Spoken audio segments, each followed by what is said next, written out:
everyone, how's it going? So a lot of you have been asking for this. We're going to be continuing the Minimum Battle series, and today we're going to be taking a look at the final game of Generation 1, Pokemon Yellow version. Definitely a very challenging game to try and do this challenge. And if you're new, what is the Minimum Battles Challenge? Well, the idea here is we try and get through an entire game of Pokemon by battling the least amount of times. A battle is any time you engage with a trainer or a wild Pokemon encounter where you don't immediately run away.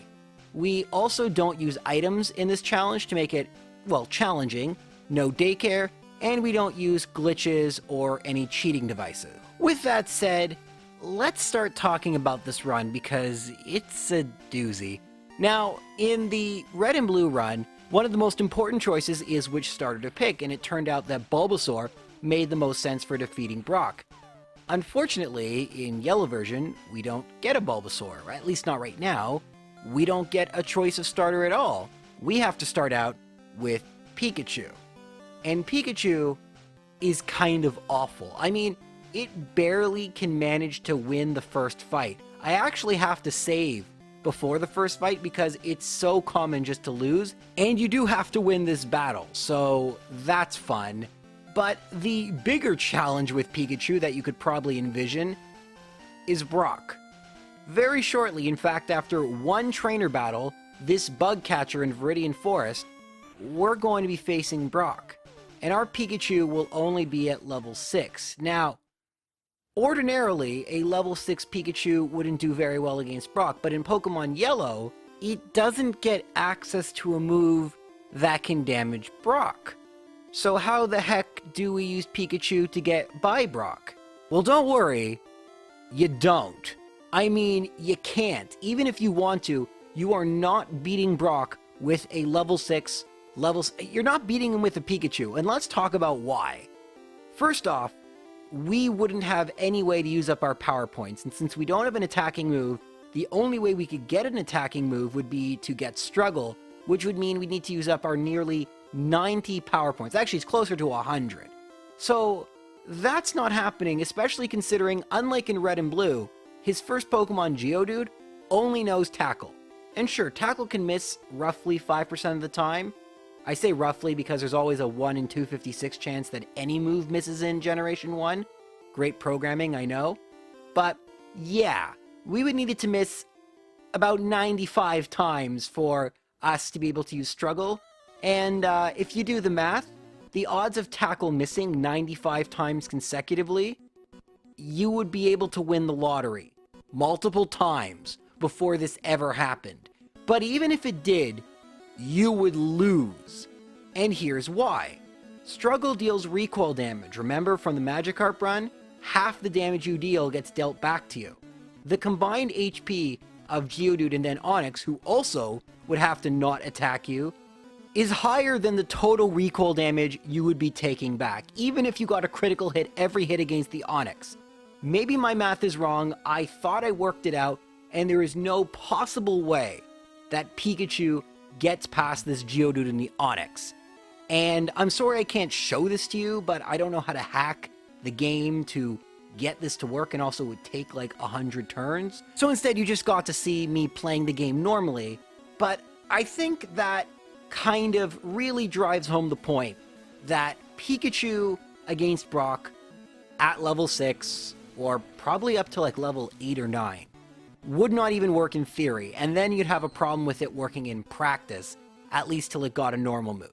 So is that it? Is that the video? No, it's not possible. Can't do it. End of video? Of course not. There's plenty of video left, and in order to explain why I feel that it's proper to have a rest of this video, I need to kind of make clear what we're asking here. We're asking whether or not we can beat the game with the least amount of battles. Now, to some of you that means the least amount of battles that you could not skip no matter what. Even if we had a level 100 Mewtwo as our starter, you wouldn't be able to skip these battles. And in Red and Blue, that was actually the case. All the battles that we engaged in were battles you could not skip without glitching or cheating or whatever, no matter what Pokemon you used. But it's not always going to be the case. It doesn't have to be. And just because it isn't doesn't mean there isn't a lowest number, and doesn't mean we can figure out an optimal route for trying to get through the game with that lowest number. We need to find out what that lowest number is. Obviously, it would be nice if we wouldn't have to take what some call optional battles or extra battles to get by Brock, but that's simply not going to happen in Pokemon Yellow. The question we need to answer is how many optional battles are we going to need to take? Either wild Pokemon battles or battling trainers to level up Pikachu. What's the play here? Do we level up Pikachu to get a normal move? Do we catch a Caterpie and level it up to a Butterfree? That's what I used to do when I played this game casually. Do we catch a Nidoran like speedrunners do? Well, it's actually none of these. All these would take way too many battles, and how about we just add one extra battle? Yep, I'm not kidding. We can add one extra battle and beat Brock reliably. And this is kind of a common theme in Yellow. Yellow kind of has a bit of a give and take, where it gives a bit and it also takes away. It takes away a lot more than it gives. But in this instance, it's giving us a life raft. And that life raft is located in Viridian Forest, and it's Pidgeotto. Pidgeotto is catchable only in Yellow version at a 1% encounter rate at level 9. And I know, Pidgeotto does not look like a Pokemon that would be super great against two rock Pokemon, but it's the best we're going to do. But let's not worry about how we're going to get past Brock right now. We first have to find this thing, and finding Pidgeotto is obnoxious. Now, the encounters in Pokemon, in fact, all the randomness in Pokemon, isn't actually random at all. It's influenced by a variety of factors, including your inputs, and speedrunners have actually figured out a way to manipulate those to get very unlikely outcomes to occur every single time. There is theoretically a way that we would be able to use a set of inputs to get a Pidgeotto to appear right away, instead of the casual strategy of just simply running around. And I did try and look up videos on RNG manipulation, see if there's anything, and unfortunately I just couldn't find anything useful for this particular run. We want to find a Pidgeotto and have it caught immediately. We also would prefer that Pidgeotto be good, but right now just finding a Pidgeotto is what I want. And if you don't use that, which I never did, and I actually did this run 14 times, sometimes you find it right away. Sometimes you find it on the way to the bug catcher that we're going to have to fight anyway. Other times you're running around for 20 minutes, an hour, looking for this thing. And since this isn't a speed run, I have no reason to reset, although I do recommend you save, because even when you find the Pidgeotto, there's no guarantee you're going to catch it. You may have noticed that I went to the Pokemart and bought some Pokeballs in addition to some antidotes, and those will be for later. But I bought 3 Pokeballs because that's all you're going to need. If it's not caught in 3 Pokeballs, you're not catching it. And the bigger concern is actually the Pidgeotto knocking you out. Theoretically, it can happen in one hit, although typically it takes 2. But you really don't want this thing attacking you. Luckily, it does have Sand Attack, but the best way to catch this thing is to use a Thunder Shock and then just throw Pokeballs. It works about 80% of the time, but that 20% feels horrible. And that's why we save, because even an unsuccessful battle is a battle. Thankfully, if we save, it's like it never happened. And if you ever try these, and I don't recommend that you do, they can be quite tedious, it's important to save before these types of battles. Anyway, if you do find a Pidgeotto, because it takes so long, you're kind of hoping it has good stats. And if it doesn't, it's not the end of the world, but it makes parts of the run a lot more obnoxious. Brock isn't one of them, thankfully. Anyway, moving on. Once you've caught the Pidgeotto, assuming you didn't paralyze it, which could happen, just go fight the bug catcher, use Gust a few times, you won't level up, and now we're gonna go heal up at the Pokemon Center and fight Brock. Now, Brock is still not going to be easy. Our attacking move is a base 40 normal move, which is not very effective, and we're going up against 2 rock Pokemon with exceptional defense. So what the heck are we gonna do? Well, we're going to start off by leading with Pidgeotto and using 3 Sand Attacks. I know, accuracy, randomness, luck. We have a Pidgeotto and a Pikachu. We're using any tool at our disposal to get past this fight. You can get away with 2 Sand Attacks. My original strategy was 2, but I find 3 to be more consistent. Once you have 3 Sand Attacks, and Hopefully, one thing I should mention is you don't get hit too much. Usually you only want to get hit one time. If you get hit 2 or 3, that's not very good. But you're going to swap in Pikachu, and you're going to use 2 Growls and 3 Tail Whips. You can use 3 and 4 if you want to. The thing is, we need Pikachu to survive, so the longer it's out there, the more likely it faints. Thankfully, with the 3 sand attacks, it won't hit all that often, and you really want that first tackle to miss because you don't have any Growls up. I find 3 Growls is a little, it just doesn't do enough to warrant the extra turn of Pikachu being out there, but you kind of do what you want. I usually do 2 and 3. Once you get all 3 Tail Whips up, or whatever number you use, swap back in Pidgeotto and just use Gust.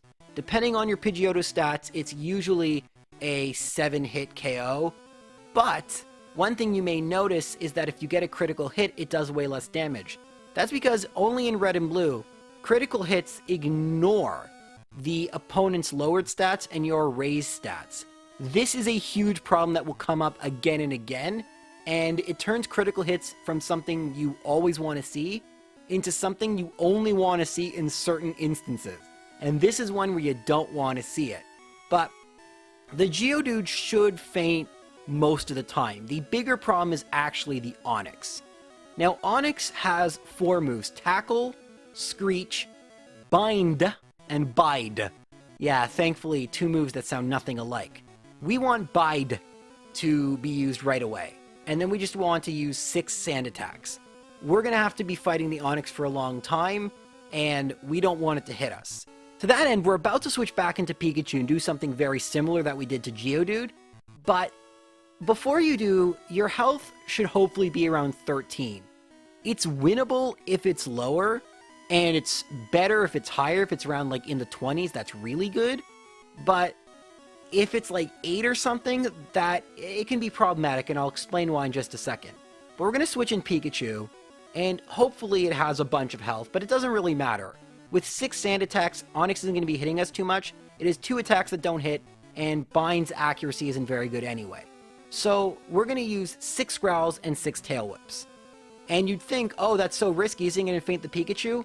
I actually had more problems with it not fainting the Pikachu. My original strategy, I wanted the Pikachu to faint here, and my record is 70 consecutive turns that Onix didn't hit the Pikachu. Thankfully, that didn't happen here, and we actually want the Pikachu to survive right now. So we're going to swap back into Pidgeotto and just use Gust. The reason I wanted 13 health and I also want Pikachu to live is that Onix will eventually use Bide. Now, Bide is a weird move in Generation 1. It hits Ghost Pokemon, and it doesn't check for accuracy, meaning it will always hit. So, every time you hit the Onix with a non-critical hit, that's around 11 to 12 damage. That's why I said you needed 13, because you would be able to survive 1 Bide. Having the Pikachu still survive gives you 2 Bides. Of course, it's also helpful to switch into Pikachu when you get hit with a Bind, because Bind will just keep hitting you every turn, and being able to switch out ends it immediately. So, having the Pikachu alive serves several purposes, but the main one is to avoid Bide, because that's the most dangerous move Onix can use. You really don't want it to use Bide at all, but I was finding it used Bide way too much for the Pikachu to be fainted, so I kept it alive, and then once the Onix knocks out the Pikachu, you kind of just pray, you keep using Gust, and hopefully you get lucky, either misses you, or uses Bide once it's too late, and it's not a perfect strategy. Usually it takes me, 2 or 3 times to get it done, but considering when I planned this route, I didn't even know if I have any kind of consistency with a strategy.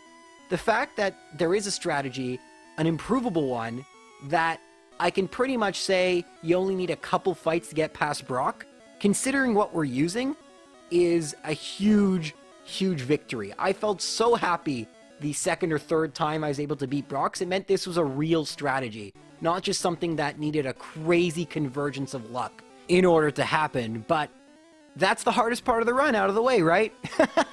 You're funny. No, it's not. Of the hard parts, that's probably the easiest.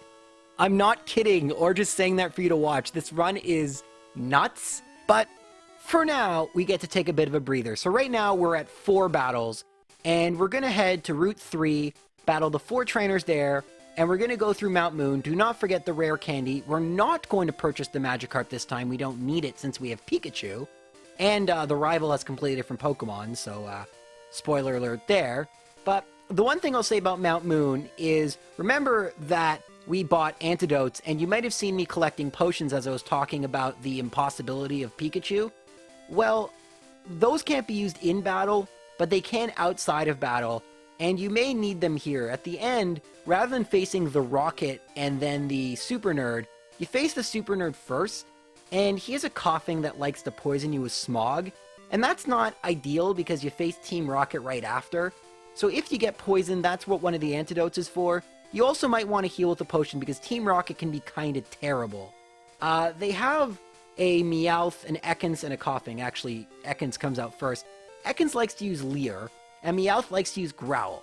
And the combination of those things, plus Coughing using Smog and poisoning you, can make you lose. And if you don't have an antidote, you might actually faint due to poison before you get to Cerulean. So these are the type of things you have to think about, even at the quote-unquote easy parts, to make sure, and to save time, because once you do this 14 times, you want to save time, right?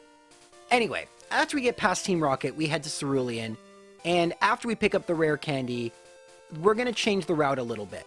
Usually we'd fight Misty here, but usually, at least in Red and Blue, we'd have an Ivysaur. We don't have that. We have a Pidgeotto, and that's not nearly as effective against Misty.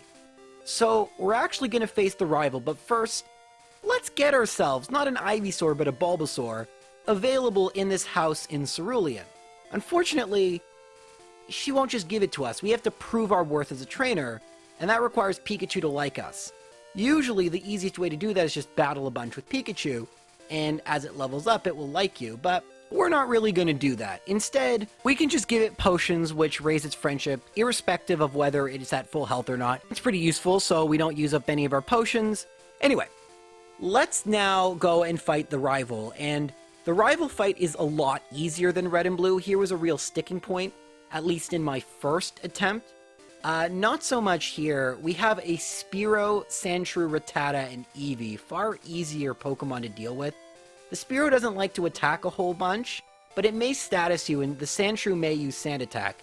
This is where the Pikachu comes in. You could switch to Bulbasaur too, but Pikachu is the better choice, simply because if we could keep the Bulbasaur alive, that saves a little bit of time. But it doesn't matter. You can just heal at the Pokemon Center, switch whenever you feel that you're being status too much. You need Pidgeotto to gain all the experience points, so it'll faint everything.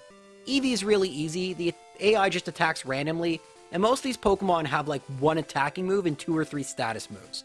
So I barely ever lost. I think there's one run, the 11th run, where literally all the like most unlikely and bad things that could happen did. Like I lost 18 consecutive times to Brock. I lost this fight. It was a crazy bad run, and the route didn't even work. So great. But usually it's an easy victory, and Nugget Bridge, nothing really interesting here. But once you get past Nugget Bridge, we're going to go and talk to this NPC and get Charmander. And it will be very, very useful. No sarcasm whatsoever. But we then have a battle that looks to be kind of difficult, the battle against this hiker. He has a single Onix, but this is why we actually get the Bulbasaur, and one of the only reasons we need the Bulbasaur. Bulbasaur can use Leech Seed, and we can just let it faint, and then just use Gust, Quick Attack. Heck, you can use Sand Attack if you want to. But once you use Leech Seed, the Onix just simply doesn't have the attack power to do much damage to Pidgeotto. Easy victory. And that was literally the only reason I even bothered to get Bulbasaur, but it is a big help, so thank you, Bulbasaur. The rest of the trainers on Route 25 aren't an issue whatsoever. Talk to Bill, get the SS ticket, and we're gonna go fight Misty, right? Wrong. You could fight Misty depending on how good your stats are, but because I don't always check my stats and, it's still not that consistent, we're gonna actually leave Misty for now. So we're gonna head to Vermilion City, heal at the Pokemon Center if you have to. We're gonna fight the Team Rocket member. He's not a problem, although Drowsy can be a little trolly. The 2 trainers on Route 6, and then we're going to fight Wari again. This battle is even easier, if you can believe it, than the last. He has the same team, plus we're at a higher level. Strategy is the same. Use Quick Attack. If you get status too much, switch. You actually don't need to switch as much, since it takes less attacks to KO each Pokemon. But that's pretty much all there is to say about this fight. And at this point, it seems like Pidgeotto is doing a much better job than Ivysaur, other than what I mentioned about Misty. And it's kind of true. Pidgeotto is typically a little bit better, although the rival has different Pokemon, so we have to keep that in mind. But Pidgeotto being better is about to change very quickly, because once we beat the rival, we have to fight Lieutenant Surge. No, I'm kidding, we're not going to do that. Fighting Lieutenant Surge is out of the question for two reasons. One, we didn't fight Misty, so we can't use Cut. And two, I am not taking a Pidgeotto into the Electric Gym for a variety of reasons. So instead, after I teach Cut, I'm going to use Charmander. And Charmander's sole purpose in this run is to use Dig. So long as you didn't heal in the Vermilion City Pokemon Center, you will warp right back to Cerulean, saving you like 2 minutes. And yeah, that is the only reason I have Charmander. I'm sorry how underwhelming that was, but 2-minute time save. Anyway, it's time to fight Misty. You fight the first trainer, whatever. You have to fight her.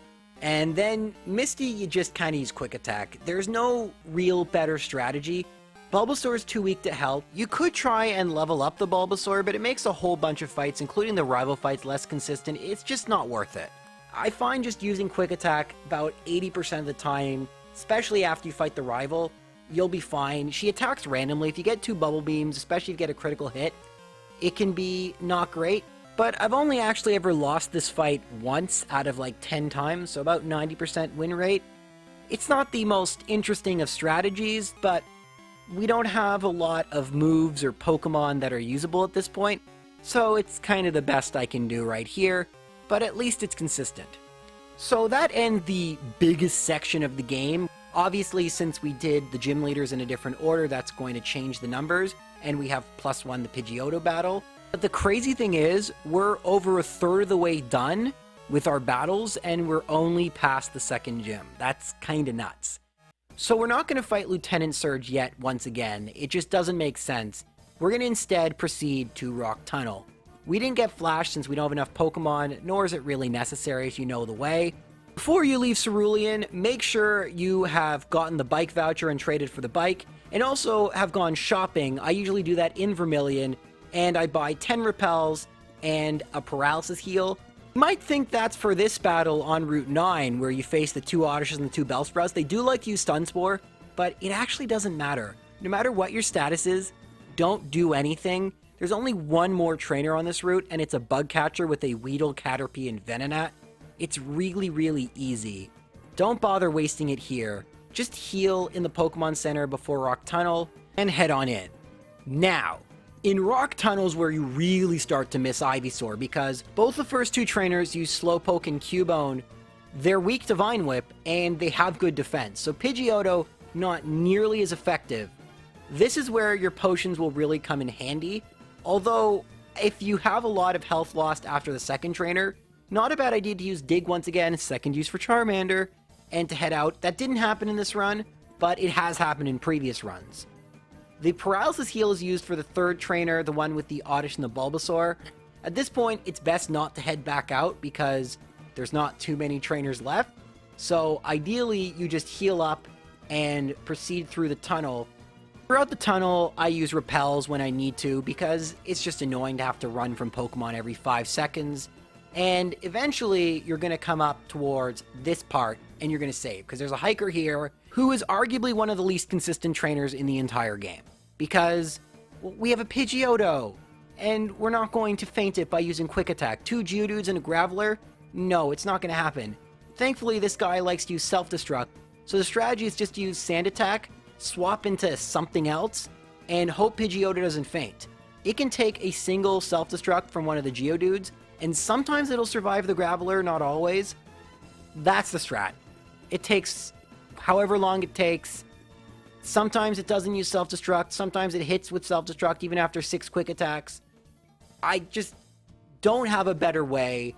It doesn't take too long to reset, which is why I don't mind it being this inconsistent, but I really wish we got better Pokemon, and thankfully my wish is about to be answered, because there's only one more trainer who's really easy. You only need about 20 health for her. Trust me, I've been on really low health, I know.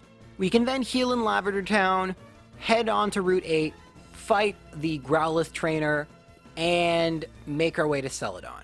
Now it is this point we have to ask ourselves an incredibly important question.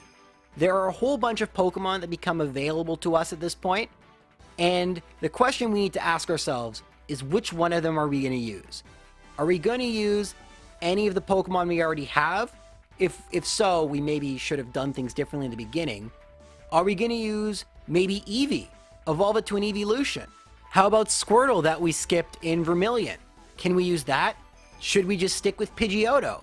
Well, I tried all the Kanto starters, all the Evolutions, Pidgeotto, and want to know something hilarious?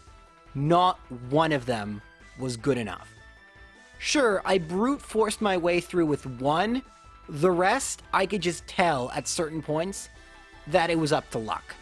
And that's not good enough. In fact, the one I could get the furthest with without relying on insane luck was Jolteon, if you can believe it. I know, Jolteon you'd think would have such a problem, but Jolteon actually can reliably make its way all the way to the final battle before it just becomes completely unwinnable, unless you're willing to resort to extremely lucky measures.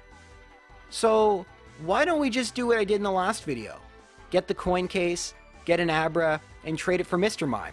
Worked super well last time. Well, because Pokemon Yellow sucks. I mean, it doesn't. It's a good game, but for this run, it really sucks. And we can get an Abra. We can trade for Mr. Mime. We can't trade Abra for Mr. Mime. We can trade Jigglypuff for Mr. Mime in this game. You can't get a Jigglypuff. You can buy a Wigglytuff. I actually tried that. Doesn't work. It seems like it would. Great move pool. Doesn't work. So why don't we just try with Abra? Well, I actually did that. And you can get through the whole game. In fact, that was how I was originally going to do this video. But as I was done scripting it, something was bothering me. You know me. I love consistency. I don't want to save in between Elite Four members. And I didn't have to. But there were certain points in the run where it was kind of just up to the opponent doing certain things and you win, and if they didn't, you lost. And I could win about 50% of the time, but it wasn't good enough. It wasn't my strategy. I was still sort of relying on the AI being dumb. And I don't like that. And if that was the best I could do, that was the best I could do. But I woke up at 5:30 in the morning thinking about this video, and it came to me that there was a Pokemon I completely disregarded that we can get without a battle that would be excellent. And that Pokemon is Pinsir. I mean, look at Pinsir's stats. Look at that attack. Look at that move pool. Not great, but knows normal, fighting. I mean, this is a Pokemon that looks like it can take on the rest of Kanto. Plus, it's at level 30. That's even higher than our Pidgeotto is. But there was kind of a reason I never considered Pinsir.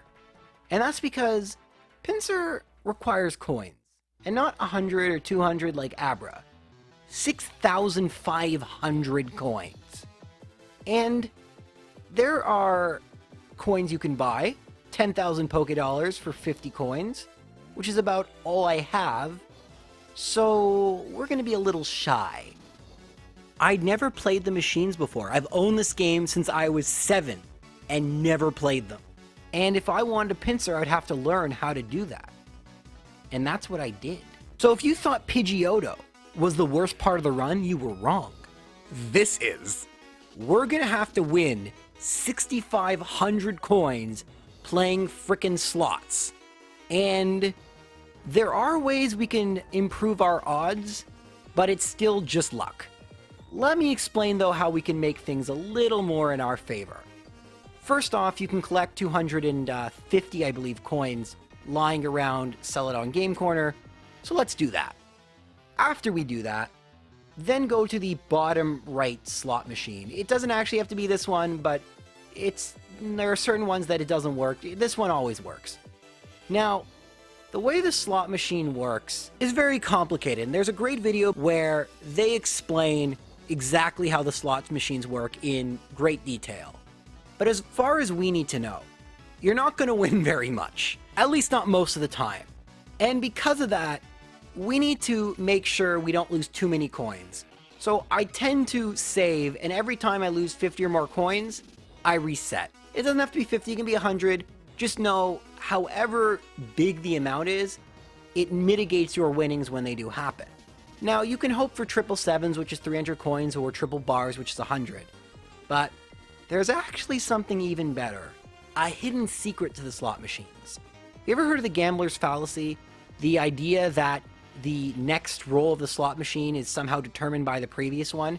Well, it's called a fallacy because that's not true. Your odds just stay the same. The fact you've lost 5 times in a row doesn't mean you're more likely to win a 6th time. But here it's actually not the case. The gambler's fallacy doesn't fully exist here because every time you spin the wheel, there is a 1 in 256 chance you will get a mode I like to call Win Everything mode. Very creatively named. Guess what happens in this mode? Well, you're seeing it. You win. A lot. And I do mean a lot, and that's how you know you're in the mode. When you're in Win Everything mode, you will not lose more than 2 times in a row, maybe 3, but pretty much every spin is a win. It might be just the small amounts, but it really adds up, and 3 to 500 coins is definitely not a bad haul. Of course, we're going to have to do this around 12 to 13 times, and unfortunately it doesn't just stay in Win Everything mode. Eventually it does run out, and you can tell because you've lost more than 3 or 4 times in a row. Once it does, you can just safely exit the slot, save your game, and then try again. Keep betting increments of 50 coins. If you don't get it, restart. Rinse and repeat. Takes a really long time. After about 12 to 13 times of this, depending on how lucky you get with bars or 777s, you can then purchase your pincer. Except that's not what we're going to do. Because, as it turns out, pincer actually is not the best Pokemon we can use. And since we got the coins, you probably could figure out by process of elimination, we're going to be getting Scyther. And the biggest reason for Scyther, there's actually 2, but the main one is that pincer is part of the slow experience group. If you remember my Magikarp video, Pokemon are divided into different experience groups, how much they need to get from level to level. Scyther is in the second slowest or second fastest. It's a weird grouping, depending on what level you are, but pincer is in by far the slowest, and that is a huge issue. As you're going to see, levels are going to be very scarce, experience is going to be scarce. Pincer simply would not work, but Scyther thankfully does, and we're going to get one in a second. Because not any Scyther will do either. You want a good Scyther, and if you look at this, you can see that Scyther's stats, depending on its determinate values, known as IVs in later generations, they have a bit of a range, and you're not going to get a perfect Scyther, but you want one with near perfect attack. Attack is always the most important, since the easiest way to avoid taking damage is to deal out a ton of damage. That's also why, if you've noticed all the Pokemon I've used so far, they tend to be fast, or at least level up enough that they are faster, because the faster a Pokemon is, the less likely it is to get hit. The less likely it is to get hit, the more I can control. So that's another reason Scyther is good, but pincer would have been fast enough. Regardless, we're using Scyther, and unlike a lot of the other Pokemon I've used, where we go next is largely a matter of choice. I chose to go and fight Erica next, and she was pretty easy. Because there's another thing Scyther has that pincer doesn't, well, pincer at least doesn't have yet, and that is Slash. Now, Slash is hilariously overpowered when paired with Scyther. Again, referring back to my Magikarp video, critical hits in Generation 1 are determined by the Pokemon's base speed, and Scyther has a base speed of 105. Without getting into the formula again, that means there is a 255 out of 256 chance that Slash will critical hit. So practically every hit is a critical hit, so we have a base 140 power move with the Pokemon with pretty solid base attack. Definitely not the worst thing to have against the Grass Gym, considering its most powerful moves are Grass type. You might also notice now that we get to Erica herself that she has far weaker Pokemon. She still has Tangela, but rather than a Victory Bell leading off and a Vileplume at the end, it goes Tangela, Weepinbell, and then Gloom. So we're losing experience points there, but it does make them easier to knock out. So there is a win and a loss there, but for our purposes, it's actually more of a loss. I'd rather the extra experience points. She's pretty easy. Technically, you could beat her later. She'd be even easier. And then we can decide where to go next. And since, I'm still in Celadon City, might as well go and fight the Team Rocket hideout, right? So we fight the guy in the game corner. Then we go down to the 3rd floor. We get the lift key, fight that guy. Pretty easy, just slash away. And here is where we get another change. Rather than fighting 2 more Team Rocket members, each of whom have 3 Pokemon, you fight Team Rocket, who are using pre-evolved Pokemon. And again, while they're easier to defeat, they don't give you nearly as many experience points. I mean, we had an Arbok, a Sandslash, 2 Ekans, and 2 Sandshrew. Now we just have an Ekans, Coughing, and Meowth. So that's going to be -1 on the battle counter compared to what we're used to, but way less experience points. And that's why having a level 30 Scyther also helps. We're not going to be able to defeat Giovanni yet without incredible luck, so we're going to actually leave him, and we're going to go to... you could go and fight the rival in Pokemon Tower. Instead, we're going to go to Vermilion and fight Lieutenant Surge. As long as you have decent speed and attack, it's a one-hit KO and you outspeed. Easiest fight in the entire game, but again, way less Pokemon, although his Raichu is at a slightly higher level. But once again, we're losing experience points. Recurring theme. Now, we still haven't really gained enough levels to make a difference for Giovanni, so it's time to go to the Pokemon Tower and fight the rival. And the rival is just as easy as it has been for every other fight. Use Slash. That is the strategy here. But the channelers are going to prove to be a bit more of a problem, since if we look at Scyther's move pool, Scyther does not learn a damaging move that isn't normal type in red and blue. Thankfully we're in yellow, but the only move it learns is Wing Attack, and that's not until level 50 by level up. So what the heck are we going to do? Well, the truth is I had to think about it. So in the meantime, I wanted to see if at my current level, I'd be able to fight Giovanni. Now here is where having good enough stats really matters, including defense, attack, and speed. Because you need to have good enough defense that Onix's Rock Throw doesn't do too much damage. You need good enough attack that it doesn't take too many hits to feint it. Rhyhorn thankfully isn't too big of a problem because it only knows normal type attacks. But you need enough speed to outspeed the Persian. And if you have all those things, which I do at level 33, the fight is very consistent and it is an easy victory. Thankfully, we gained those 3 levels, and that's why we didn't do Giovanni right away.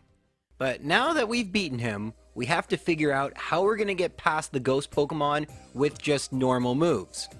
Thankfully, Bide is very strange. Actually, a lot of moves are strange, but Bide is exceptionally strange, and it ignores type effectiveness. And that includes ignoring the fact as a normal move, it shouldn't hit ghost Pokemon, but it does. Very frustrating to use Bide because you're just hoping the Pokemon hit you and not with Lick, rather Nightshade, but it's doable, and you can fight all 3 channelers, the Ghost Marowak, which isn't a problem, and then we fight the 3 Team Rocket trainers, right? Wrong, we fight Team Rocket themselves, Jesse and James. They are using an Arbok and a Weezing, but that is 2 less trainers, so that's great for our number, but bad for our experience points. And it's at this point of the run, the unofficial second half, although in terms of battles we're way past that, where you really start to notice just how we have so few battles and our Pokemon are going to start being outmatched. And let's show Koga. I mean, Koga's gym actually, already you're being outleveled, and it's not a big problem because of Slash, but you can still lose. These Pokemon are pretty trolly with their confusions and poison gases, but the bigger problem is Koga himself.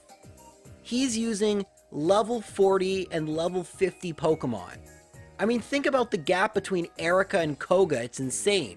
And the Venomoth is going to outspeed you depending on what level you're at.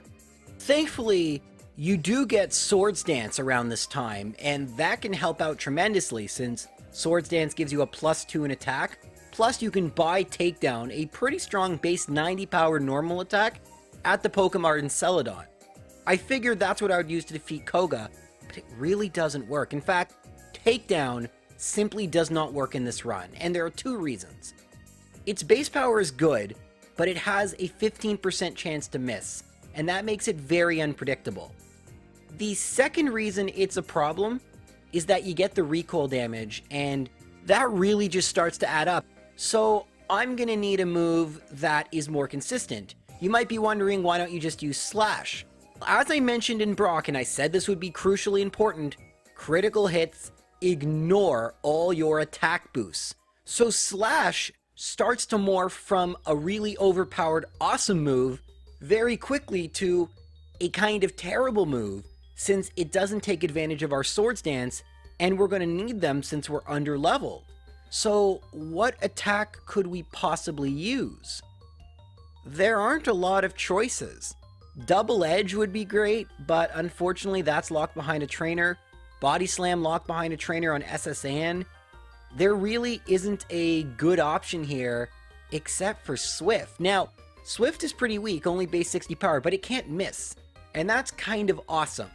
Unfortunately, it can crit, and based on Scyther's base speed, about a 20% chance every hit will be a critical hit, which is very frustrating. That's almost like a 1 in 5 chance that an attack essentially misses, because we're going to start counting on not getting critical hits as these fights go forward. It's just such a unique thing about Generation 1. Anyways, I went to Silph Company. I did fight the one rocket right before the lift key and tried to fight the rival, but it wasn't working. And this is how this run is so frustrating. I'm at level 36 with Scyther, and I'm stuck. All the Pokemon I'm trying to face are way higher level.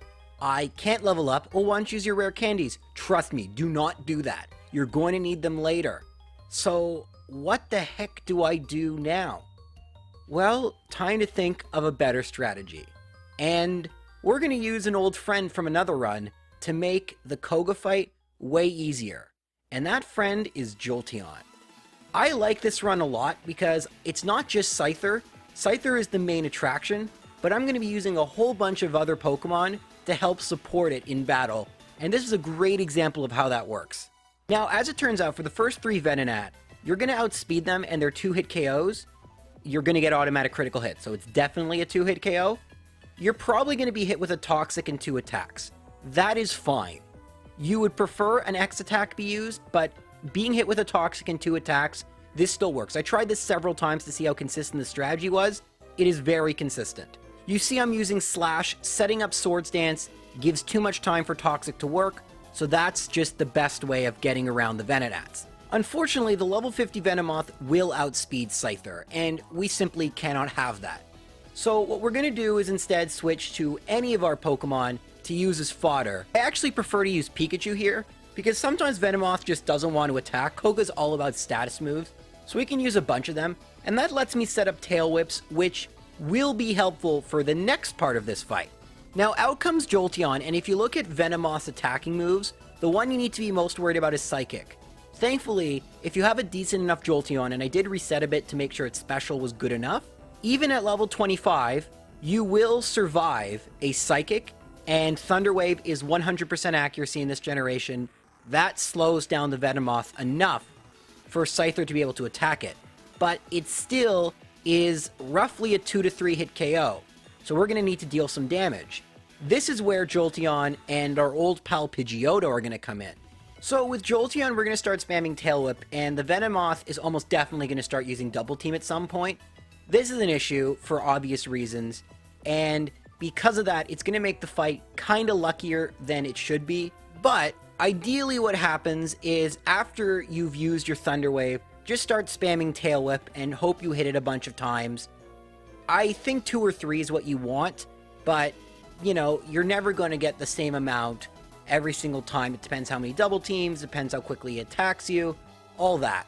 But we're going to swap into Pidgeotto. Yes, Pidgeotto gets another gym battle. And we're going to try and get off a Fly.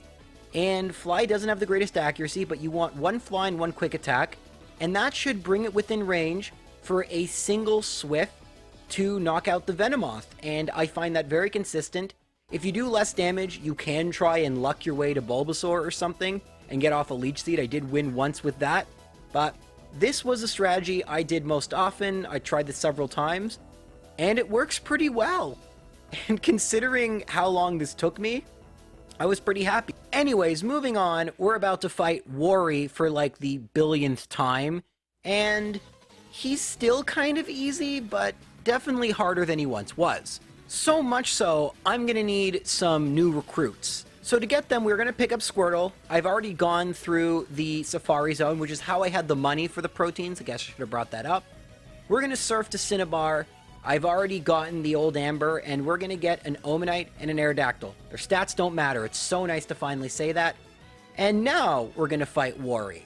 And once again, it's going to be a team effort, but we do need Scyther to kind of get all the experience points because, once again, not a lot to go around. So Sand Slash does have Slash, and that can be kind of scary, but because of the type advantage, it will usually use Poison Sting.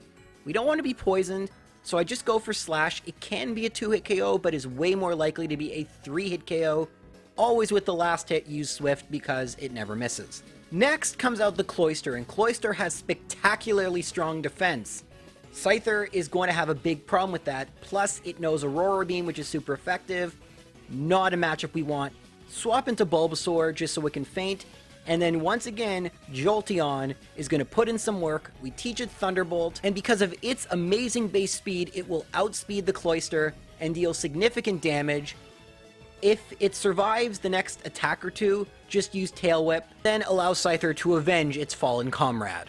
Now Magneton's not a great matchup either, but it's not Steel type, so just use a couple slashes. It only has Thunder Shock, not Thunderbolt. Still does some pretty significant damage, but that's just our best option right now with the team we have. Kadabra would be a problem if it outsped us, but it's not going to. Single slash by Kadabra. Now Flareon definitely will be a problem, and by the way, it has to be a Flareon. Because we're doing minimum battles, we need to win the first fight so we get Tail Whip on Pikachu, and we obviously can't fight him that second time, and so it's going to always be a Flareon. Not ideal for this challenge, but that's what we have to deal with, and that's why I wanted Omanite and Aerodactyl with me. Now what's supposed to happen here is I'm supposed to switch to Omanite, use a Surf, and then just bide my time, allow the Revenge KO by Scyther. What actually happened is it used Sand Attack like a billion times. I was not able to hit it with a single Surf, and I had to have Aerodactyl kind of whittle its health down, but not do too much damage. I could have beaten it with Aerodactyl, but I needed Scyther to get those valuable experience points, so it was definitely a far more frustrating battle. He even used a potion, which I always find really obnoxious because I'm not using them, but a winnable battle thanks to a full team effort. Think about how many Pokemon did something useful in this battle. And that trend is going to continue after we beat Team Rocket again and face Giovanni. The funny thing is, I wasn't even at full health, I just kind of wanted to learn strategy, and he ended up being a little bit easier than I expected. He starts off with a Nidorino. You do need 2 slashes. Poison Sting can poison you. It's actually not the worst thing to happen, but whatever. I would have loved Slash to do 1-hit KO against Persian, but alas, it is also a 2-hit KO. Persian thankfully used Screech. If he uses Slash, it is going to do a critical hit just like me, so that's not ideal. Thankfully, it doesn't like to attack, and if I would have healed, I think I would have survived, but I'm not completely sure. Anyway, Rhyhorn takes too many hits, so instead what I'm going to do is swap to Aerodactyl and just kind of whittle its health down. This takes a long time and is annoying, but there's no other Pokemon that can really do it. Omanite will one-shot it with a water move. Bulbasaur is too weak. Pidgeotto doesn't have anything that will do much damage. Plus, it is regular effective, the normal attacks against Pidgeotto. So Aerodactyl it is. Once Aerodactyl is good and fainted, we Revenge KO with Scyther, and then we're on to the Nidoqueen. It takes 2 slashes. I did get paralyzed by Body Slam, but Giovanni decided that was an excellent time to use a Guard Spec because he is a tactical genius, and that's how I won the fight. Normally, I would have reset and tried for a better battle to get on the capture, but truth is, I got unlucky with the paralysis, he got unlucky with his idiocy. I feel like it was a good trade-off.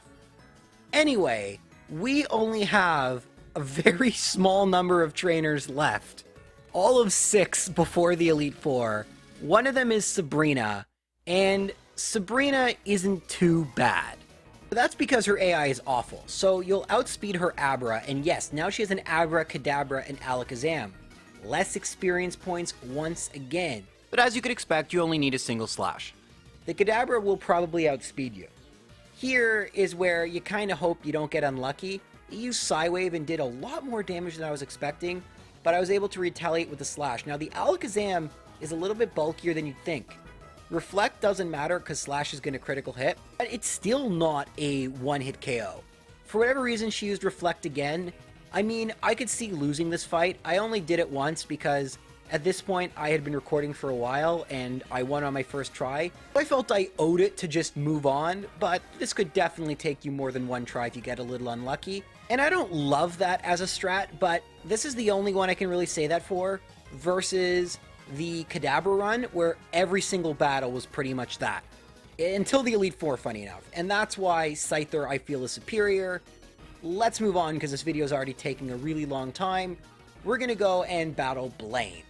Blaine you'd think would be really hard, but we have a little help from our friends once again, so he's not so bad. If we look at Blaine's team, each of them does know a fire move. Ninetales is Flamethrower, which isn't great, but if it doesn't use it on the first turn, we're pretty good. In this case, I use Slash, the 2-hit KO. Ninetales used Confuse Ray.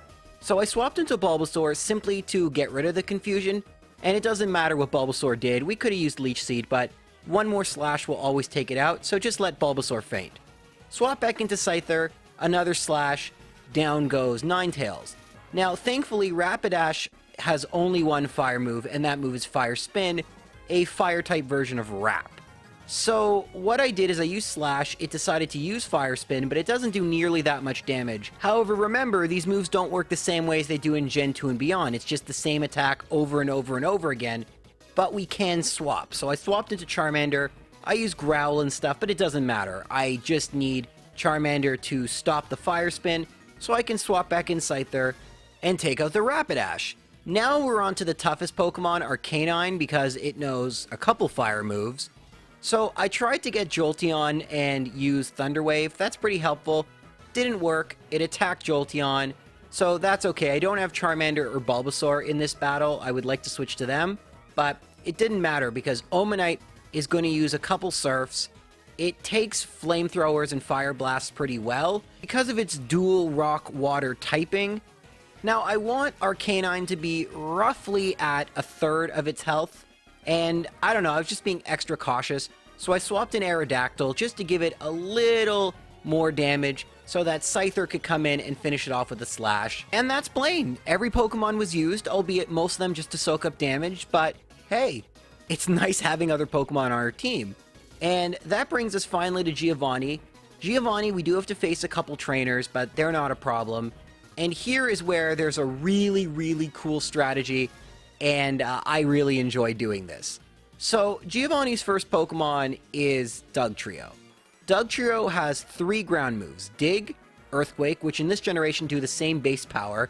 One just takes 2 turns, so I don't get it. Anyway, Fissure, which is also ground, and Sand Attack, which isn't, and I would like it not to use Sand Attack, but it's a possibility. And in this battle, that is what happened. I set up 3 Swords Dances, I mimicked Earthquake, and then the Dugtrio actually used Dig. Now, thankfully, that's not a problem for multiple reasons. 1, that won't hurt me, and 2, I just used Swift, and Swift can actually hit Dugtrio underground in Generation 1. Very overpowered. And it will faint. Persian, you have to outspeed. Make sure you feed Carbos. My speed was good, so I outsped it, and a Swift will take it out. Now, with Nidoking and Nidoqueen, since I have a Sand Attack, there is a chance of me missing, and a chance of me getting a critical hit, which, as you remember, will ignore my Swords Dance. Thankfully, it doesn't matter with my current attack, whether or not I get a critical hit or not, except the Rhydon. And I lost 3 consecutive fights due to getting a critical hit against the Rhydon. That is extremely unlikely. That's 20% chance 3 times. It's just the way things go sometimes, but thankfully, even with the type mismatch, thanks to Mimic and Swords Dance, easy fight. Notice I'm not even at full health in this one. It doesn't matter. If you miss or something, Rock Slide will take you out from full health, so there's no point. The only thing to keep in mind is that you have to outspeed the Persian, otherwise the fight's really, really annoying. So, that is the last gym leader, and we only have 6 battles left.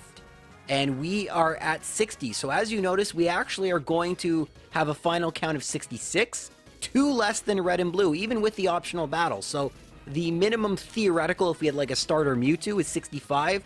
We did it in 66. That is definitely something to be happy about if we actually finish the run. Because, as I've said, a lot of runs end here. And we're going to have to fight the rival once again.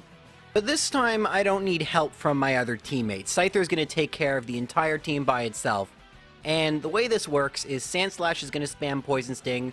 Poison is super effective against bugs, so the AI thinks it's the best move, even though Slash would do way more damage. But thankfully, that'll allow you to set up 3 Swords Dances and then start spamming Swift. Not Slash. I use Slash accidentally, and that is bad, because critical hits ignore buffs. So use Swift, and then Execute comes out. Hopefully you don't get a critical hit, because Execute has Stun Spore and Poison Powder, neither of which you really want. I got Poison Powder, Stun Spore would be a reset. Then you just keep spamming Swift. Cloyster will hit you with an Ice move. It shouldn't take you out, and the rest of his Pokemon, if you don't get critical hits, will faint to a maximum powered Swift attack. So, that is the second to last Worry fight. You can see just how stressful critical hits are now. I basically am praying to the randomness deities that I don't get unlucky critical hits, but it's a real pain coming up. And approaching the Elite Four, it became such a pain that we no longer are actually going to use Slash. I know Slash served us very well, but at this point, we're going to really need to think about utilizing the best moves that we have, and Slash isn't going to be it. There are no trainers to fight in Victory Road, as you could have figured out. And so you would start the Elite Four at level 46, and that would not get the job done. So we're going to use all our rare candies. Traditionally, you will pick up 8 along the way. I picked up a 9th that is out of the way in the power plant. That's how tough the Elite Four are. Like I said, 14 runs, very tough, and it took me about 2.5 hours to come up with a consistent strategy to beat them, but I finally did.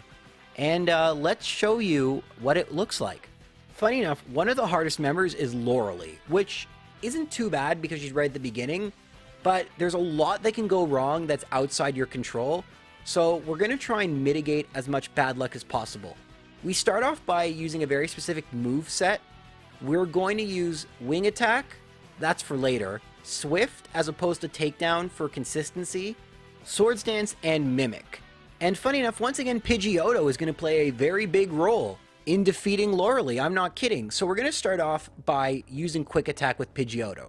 And we're going to hope Loralee uses either Bubble Beam or Aurora Beam. There's about a 65% chance she does that. Now, why did we lead off with Pidgeotto? Because for whatever reason, Loralee is programmed to use Rest 80% of the time, no matter what, on turn 2. I have no idea why, but I'm going to take advantage of it. So I can set up all 3 Swords Dance, and you'd think that'd be enough to sweep through her team, but with Swift, it's not. Yes, Takedown would deal more damage, but with that 15% chance to miss, plus the chance for a critical hit, just wasn't consistent enough. This is unfortunate because Cloyster becomes a 2-hit KO and will retaliate with an Ice Beam. There is a chance if you deal enough damage, she will use a Super Potion, but that's pretty unlikely. So you're going to get hit with an Ice Beam, not a big deal, but if you get a critical hit against the Dugong and you get the Aurora Beam, that will take you out. So you can't have both. Now Slowbro is once again where we take advantage of bad AI. A 2-hit KO is Swift, but Slowbro has about a 70% chance to use either Withdraw or Amnesia. That's not something I've seen reverse engineered. That's something just from my experience doing this like a billion times. Not sure why this is, but it doesn't like to attack you. If it does, we can still win the fight, but it'll make another fight slightly less consistent, so it's not what I'd prefer, but it's the backup if this doesn't work. Anyway, I get the Withdraw by Slowbro. But thankfully, things did go well. I can use Mimic against the Jinx instead of having to knock it out with a Swift. It is a 1-hit KO, and I will learn Thrash. That's for Lapras, not Jinx.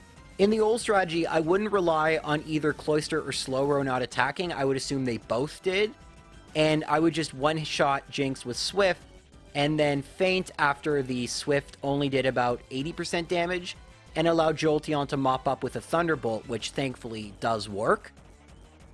I do want the experience points, so I use Mimic, get Thrash, and Thrash both Jinx and Lapras. Thrash will at least last 2 turns, so it will always work.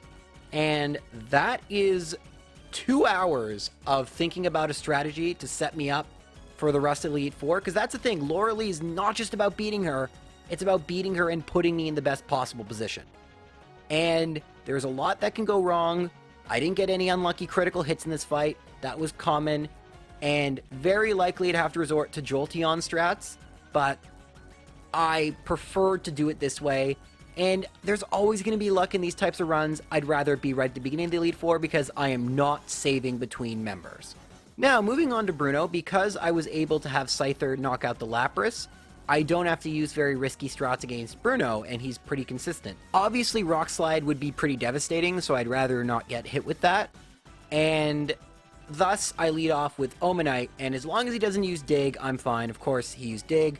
So I swapped into Bulbasaur and hoped he didn't use Dig again. Thankfully, he didn't, and I just one-shotted him. Down goes the Onix. Now, I did get some good luck against Hitmonchan in that it knocked out Omanite in one turn. Usually it takes like 20, because it just decides to start spamming Fire Punch and Ice Punch, which is very frustrating, so happy about that. But yeah, that was the hard part of the battle. Now I use Wing Attack, the critical hit does not matter. Hitmonlee comes out, I copy High Jump Kick for the second Onix, 2 Swords Dance, Wing Attack, I use the High Jump Kick against the Onix, and then Wing Attack against the Machamp. Easy, easy. Even if I get a critical hit against me, doesn't matter. I'm going to survive any hit from the Machamp. Definitely one of my favorites. And Agatha isn't too bad either, but she's so trolly. I just find the battle really frustrating. I don't lose often, but I come really close, and you can lose. So let's just talk about what happened, but pretty much anything could happen. The biggest problem is almost all our Pokemon know confusing moves. And since we're going to be setting up Swords Dance, we don't want to hit ourselves with Confusion because that will do significant damage, if not one-shot myself with Confusion damage, which would be bad. So, best case scenarios against Gengar number 1, you set up 2 Swords Dance and then just use Wing Attack and Swift to get through the rest of our team. Didn't happen here. Got Substitute turn 1, used Wing Attack to get rid of it, then got a Confuse Ray. I have to switch out. I switched back in and decided just to use Wing Attack. I could have gone for Swords Dance. I just want to get rid of the Gengar. It's easier to set up against the Golbat, funny enough, even though it has Wing Attack. Remember, only base 35 power. Golbat is pretty bad attack. And it knows Supersonics, that's only a 50-50 chance, even if it uses it, that I get confused. As you can see, I'm able to set up both my Swords Dance because on the second one, I do get a Supersonic, but it misses, and so I'm able to use Swift and get rid of the Golbat. Now, I can sweep through her team with a little bit of luck, but there is a chance the second Gengar will survive a Wing Attack on a slight bit of health, unless I get a critical hit, in which case the Hunter could survive. Thankfully, she predicts and uses a Super Potion. I'm not really sure how this works. It's something that can happen against Lorelie as well, and it's very beneficial when it happens, but it makes no sense. They're going second. How did they know they were going to need that potion? Whatever, I'll take it. Of course, wouldn't you know, I also get not just a critical hit against the second Gengar, but a Confuse Ray to go along with it. Perfect. I swap into Pidgeotto. I went for Fly because I wanted to do a bit of damage. It confused Pidgeotto, and I ended up doing no damage. Took me out with a Psychic. Now, I wasn't sure if another Wing Attack would one-shot. It doesn't, but I once again get the Super Potion usage. And in case you missed it, it happens a third time. Finally, I get a beneficial critical hit, and I feel that was poetic. Man, Agatha's annoying. You didn't even see the worst of it. I've had way more annoying battles, but after we beat her, we move on to the hardest trainer in the entire game, in my opinion, Lance. Lance, if you just look at Gyarados, that Hydro Pump is why I bought Calciums. You need to survive at least 2. And I at least theoretically can. I think there's a 50-50 chance I would survive 2. Of course, it can also miss, but very scary to face Lance. And because of that, I opt for basically a hope and a prayer strategy where Jolteon leads off. This is purely relying on luck. I have a backup, but I would like this to work. Both of the attacks that one-hit KO Jolteon can miss, Leer isn't a problem, and Dragon Rage will not one-shot. Thankfully, I get Dragon Rage, and I'm able to get off a Thunder Wave, and then hit it with a Thunderbolt, which does half damage, Considering the level difference, that's really good. Now, I accidentally swapped into Aerodactyl here. I didn't actually mean to do that, which is unfortunate because it results in Aerodactyl fainting prematurely. I may have been able to use it. But here's the scariest part of the battle. I essentially need to survive 3 turns to mimic Hyper Beam. This will help me sweep through the rest of Lance's team, even if I get some critical hits. And I want to use 2 Swords Dances, which will be helpful against Aerodactyl. I think I only needed 1, but I used 2. That actually made things extra scary. And I only... well, it depends. I may have survived his second Hydro Pump, but it missed, so we're not going to talk about that. I definitely could have got away with just 1. Whatever. People make mistakes. And after that mistake, I take advantage of the consequences. I use Swift to knock out the Gyarados, but I can also use it to knock out both Dragonair, and Swift doesn't miss, unlike Hyper Beam, and that's great. You might wonder, well, doesn't Hyper Beam require a recharge turn? Not if you knock out a Pokemon in Red and Blue. It is unbelievably cheap, and the opponent will use it all the time against me. Maybe not in this run, but it did all the time. I do not feel 1 iota of guilt using it against Lance. Lance is notorious for doing this. Anyway, Hyper Beam will one-shot both the Aerodactyl and the Dragonite, but I believe I only needed a single Swords Dance for that to happen, and I would have been able to one-shot both Dragonair with Hyper Beam, but each one has a chance of missing, so what requires more luck? I don't know.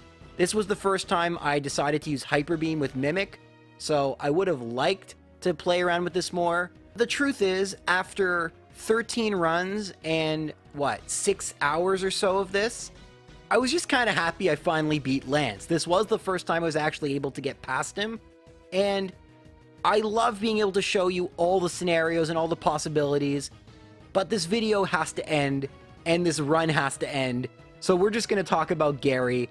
I promise you, I can find a bit of a better strategy here, but this is good enough.